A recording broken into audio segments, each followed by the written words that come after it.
So the first question is which of the following is not a unit of energy. ठीक है, तो यहाँ पे पूछा है कि इनमें से यूनिट एनर्जी का यूनिट क्या नहीं है. तो all of you must be knowing कि एनर्जी क्या होता है. एनर्जी जो है ये वर्क की इक्विवेलेंट होता है. क्लियर. और वर्क का जो ऐसा यूनिट होता है that is joule. And what is work. Work is equal to force into displacement. Clear है, आप लोग इतनी बात को समझ रहे हैं. सबसे पहले देखिए, जूल तो है, ये तो वर्क का ही ऐसा यूनिट होता है. और जो वर्क का यूनिट है वो एनर्जी का यूनिट है.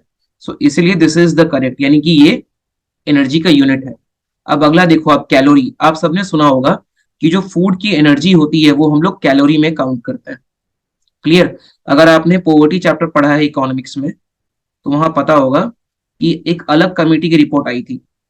उन्होंने न्यूट्रिशनल इनटेक के ऊपर में अपना पॉवर्टी लाइन को बेस किया था और वहां पे उन्होंने कैलोरी का कॉन्सेप्ट दिया था. So calorie is also unit of energy. Electron volt is also an unit of energy and kilowatt hour is also a unit of energy. Therefore यहाँ पे ये सारे यूनिट ऑफ एनर्जी है. तो इसका हो जाएगा ऑप्शन नंबर ई, यानी none of the above. Clear. अगला क्वेश्चन देखो आप. SI unit of luminous intensity. Luminous intensity का जो ऐसा यूनिट होता है दैट इज कैंडला. ठीक है, कैंडला. देखो वॉट तो हो नहीं सकता है, ल्यूमेन भी नहीं है, लक्स भी नहीं है. अब आपको अपने एंड पे क्या करना है ना कि we have basically eight fundamental quantities जिसका कि हमको ऐसा यूनिट पता होना चाहिए. सो इस लेक्चर में मैं वो सारे 8 फंडामेंटल क्वांटिटीज को डील कर लूंगा. ये ल्यूमिनस इंटेंसिटी थोड़ा सा अलग है इसलिए आपको इसको याद रखना. ल्यूमिनस इंटेंसिटी का जो ऐसा यूनिट होता है दैट इज कैंडल. आप इसको कैंडल से याद कर सकते हो. ल्यूमिनस इंटेंसिटी मींस समथिंग जो कि लाइट को रिजेंबल करेगा और कैंडल जो है ये हमको लाइट से मिलता है. ओके, अगले क्वेश्चन पे आओ. Curie is the unit of curie. Curie जो है ना ये नाम निकला है मैडम क्यूरी से. ठीक है, मैडम क्यूरी. ठीक है, इनको 2 बार नोबेल प्राइज मिला है. ये भी एक छोटा सा फन फैक्ट है जो आप इनके बारे में याद रखोगे. तो देखो अब इन्होंने क्या किया था. She was the one who discovered radium. और रेडियम क्या है, रेडियम एक रेडियो एक्टिव एलिमेंट है.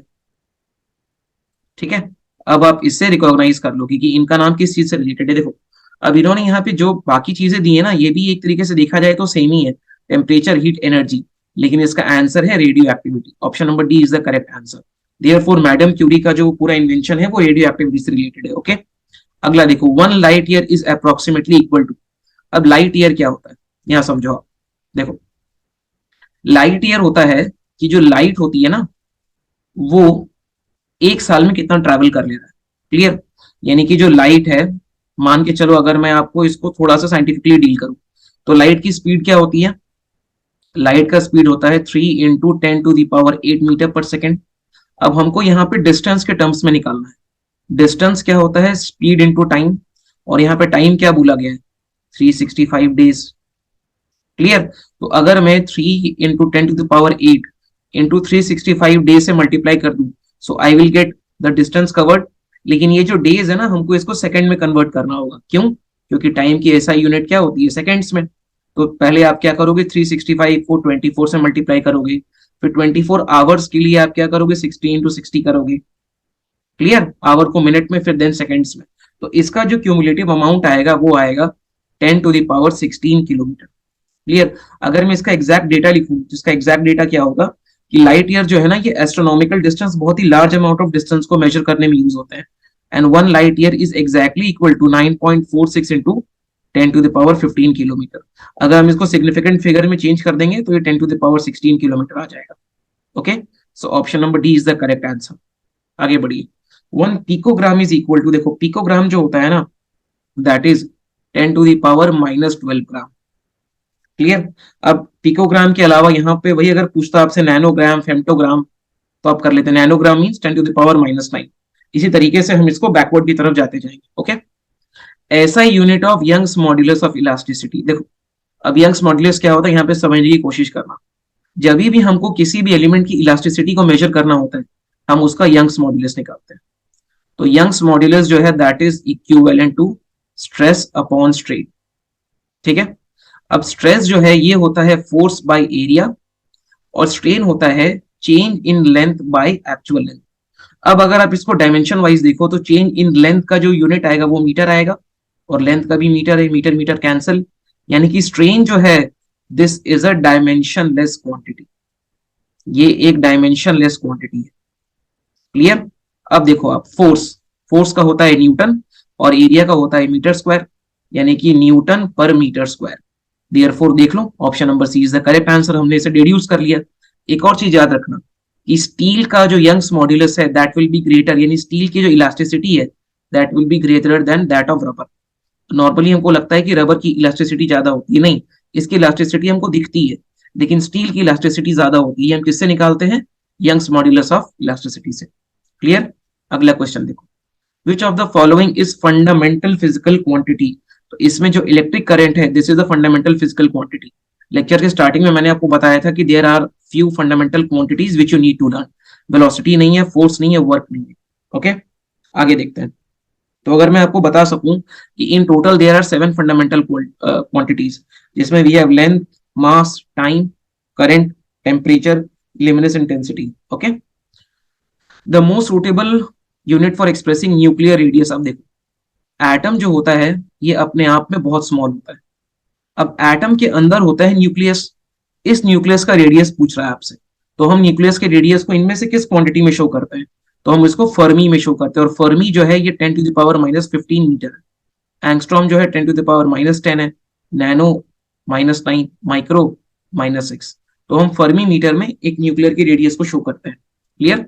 अगला क्वेश्चन में आओ, पारसेक जो है ये किसकी यूनिट है? Again parsec is a unit of distance.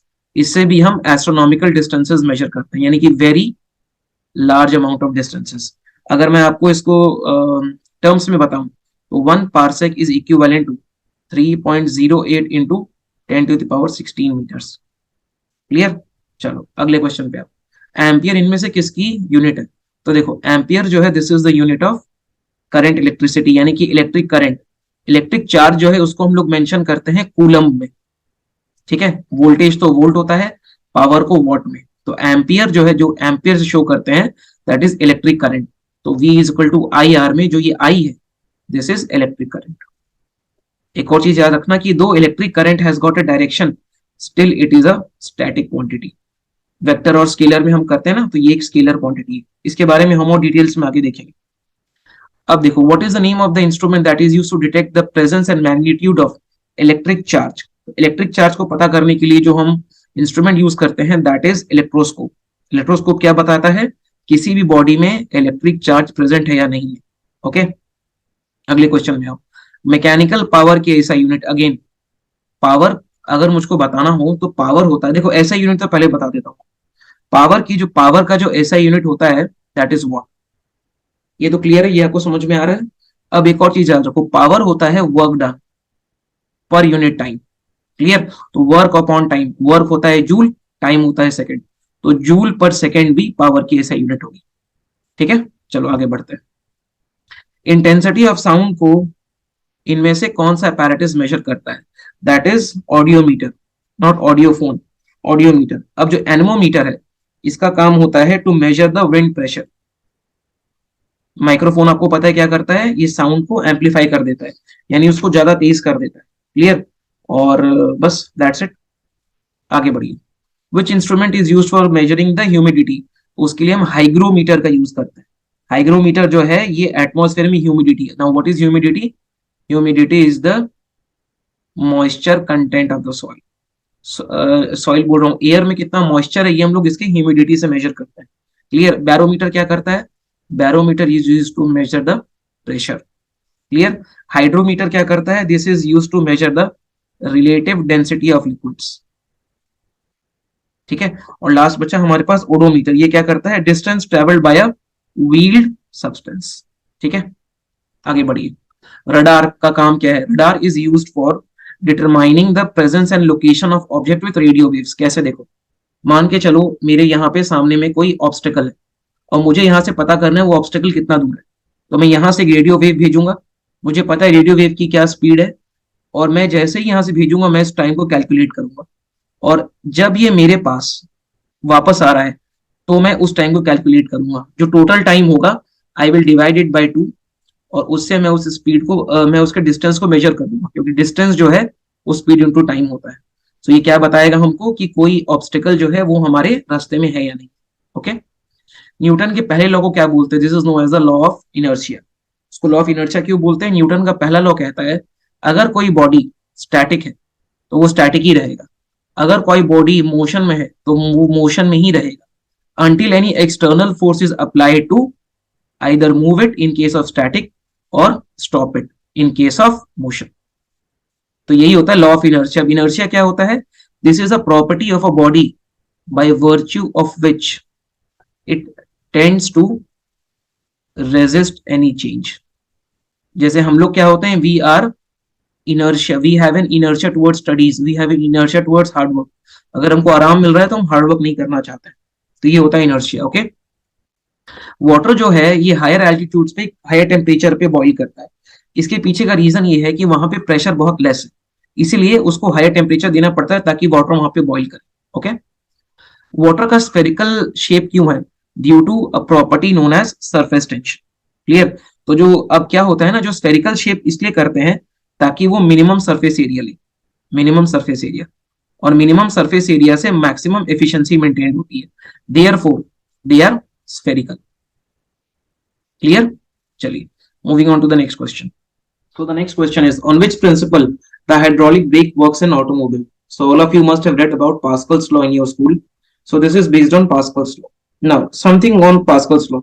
Pascal law ये बोलता है कि अगर आप एक ऐसा वेसल है जिसमें कि लिक्विड भरी हुई है और अगर आप उसमें इक्वल प्रेशर लगाओ एवरी एरिया से, so then this liquid will be transmitted equally in all the directions. Clear? तो जो हमारे हाइड्रोलिक ब्रेक्स हैं या हाइड्रोलिक लिफ्ट भी जो है वो भी इसी प्रिंसिपल पे काम करता है, on the principle of Pascal's law. Archimedes law नहीं, इसका Archimedes law this is based on buoyancy, buoyancy और अपथर्स्ट के लॉ पे बेस्ड है. क्लियर? चलो आगे बढ़ते हैं. When we travel by plane, we realize that the ink of the pen starts to come out. इसके पीछे का रीजन क्या है? जब आप ऊपर पेन में ट्रैवल करोगे ना प्लेन में, तो जो इंक पेन है this will start to leak. इसके पीछे रीजन है, as you go higher the air pressure decreases. तो जो एयर प्रेशर है वो डिक्रीज हो जाता है and so the ink this comes out, क्योंकि जो इंक है, जो आपका पेन है, उसमें एक हायर प्रेशर पे इंक फ्लो कर रहा है. क्लियर? तो हायर एल्टीट्यूड्स में due to decrease in pressure, लेकिन फाउंटेन पेन के अंदर जो इंक का प्रेशर है वो ज्यादा होता है, तो वो बाहर की तरफ थर्स्ट हो जाता है. तो इसका रीजन है due to decrease in air pressure. अगर कहीं इसमें रीजन हो कि increase pressure in the ink then the surrounding atmosphere, तो वो भी एक करेक्ट आंसर होगा. ओके, अगला देखिए, विच of the following is the most viscous. अब देखो विस्कस का मतलब क्या होता है. आप सभी ने पढ़ा होगा something by the known which is called as frictional force. चलो थोड़ा आपको समझाता हूं ये क्या होता है. फ्रिक्शनल फोर्स जो है ना, ये आपकी बॉडी के मोशन को अपोज करता है, मोशन को अपोज करता है. मान के चलो दिस इज अ पर्सन, ठीक है, अगर ये इस डायरेक्शन में मूव कर रहा है तो ये इसका डायरेक्शन ऑफ मोशन है, तो फ्रिक्शनल फोर्स जो है ये इस तरफ लगेगी बॉडी की. क्लियर? तो frictional force is the force which opposes the force of motion. Clear हो रहा है? चलो उसी तरीके से जो विस्कस होता है यानी विस्कोसिटी, तो viscosity is just like frictional force in liquid. तो लिक्विड, ठीक है, तो एक तरीके से आप मुझको बताओ वैसा लिक्विड जो कि बहुत इजीली फ्लो करेगा, इजीली फ्लो कर रहा है, हम मान सकते हैं कि वो सबसे लेस विस्कस है. अगर उसमें विस्कोसिटी ज्यादा है या अगर उसमें फ्रिक्शनल फोर्स ज्यादा लग रहा है, तो अगर उसकी फ्लो का मोशन ऐसा है तो विस्कोसिटी ऐसे करके उसके फ्लो को स्लो कर देगा. तो यहाँ हमारे पास जितने भी ऑप्शन है इसमें हनी जो है इसका फ्लो सबसे स्लो और सबसे स्टेडी है, therefore this is the most viscous among all. Clear? आगे बढ़ते हैं. ये देखो, clouds not sink to the ground because of their low. जो क्लाउड होते हैं वो नीचे की तरफ क्यों नहीं आते हैं? Because of there density. थोड़ा सा इसके बारे में और समझते हैं. क्लाउड्स का फॉर्मेशन होता है ड्यू टू वाटर वेपर, ये क्लियर है. जब वाटर वेपर हमारा कंडेंस होता है then this leads to the formation of water droplets. अब ये जो क्लाउड है ये नीचे इसलिए नहीं सिंक होते हैं because they have low density than the surrounding atmosphere. Surrounding atmosphere से लो डेंसिटी होती है. अगर उसकी डेंसिटी ज्यादा हो जाएगी तो वो जो क्लाउड बर्स्ट करके उसमें से पानी नीचे आ जाता है और ना कि cloud. Therefore density is the correct answer. आगे बढ़िए. Why is it easier to swim in the sea then in the river? Reason ये है क्योंकि सी में वी हैव सॉल्ट एडेड. जब इसमें सॉल्ट ऐड करते हैं तो जो ओवरऑल डेंसिटी होती है सी वाटर की दैट इंक्रीजेस. क्लियर? और इसीलिए a person is able to float. Okay, दूसरा लॉजिक भी लगा सकते हैं कि वो ज्यादा वॉल्यूम ऑफ वाटर को डिस्प्लेस कर पाता है, लेकिन जो मेजर रीजन है वो यही है कि सॉल्ट की वजह से उसका जो एवरेज डेंसिटी है that increases. Therefore a person is able to swim very easily. Clear? आगे आओ।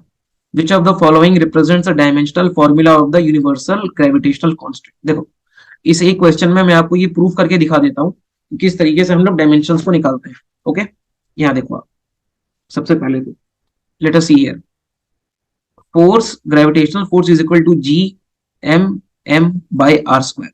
यहाँ पे this capital G is the gravitational constant, this is mass, this is mass, this is radius. Clear?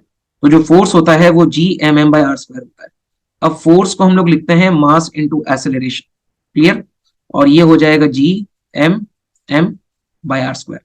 ये एक M ये कम cancel.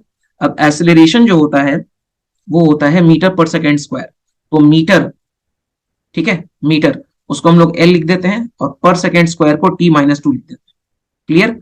यहाँ पे जी है एक एम का एम और आर स्क्वायर यानी कि एल का स्क्वायर। क्लियर? अब यहाँ पे आप देखो, यहाँ पे मैं इसको यहाँ शिफ्ट कर रहा हूं, तो जी क्या हो जाएगा, L T minus two into L square by M. Clear है? तो ये हो जाएगा L cube T minus two M minus one. ये देखो, तो एल क्यूब कहां आ रहा है हमारे पास, L cube T minus two M minus one. This is the correct answer. ठीक है, प्रूव हो गया। अब फ्यूचर में भी आपको जो भी डायमेंशन निकालना होगा आप उसके फॉर्मूला से डिराइव कर सकते हैं। So this will become very easier for you to derive any dimension which is asked in the examination. Clear?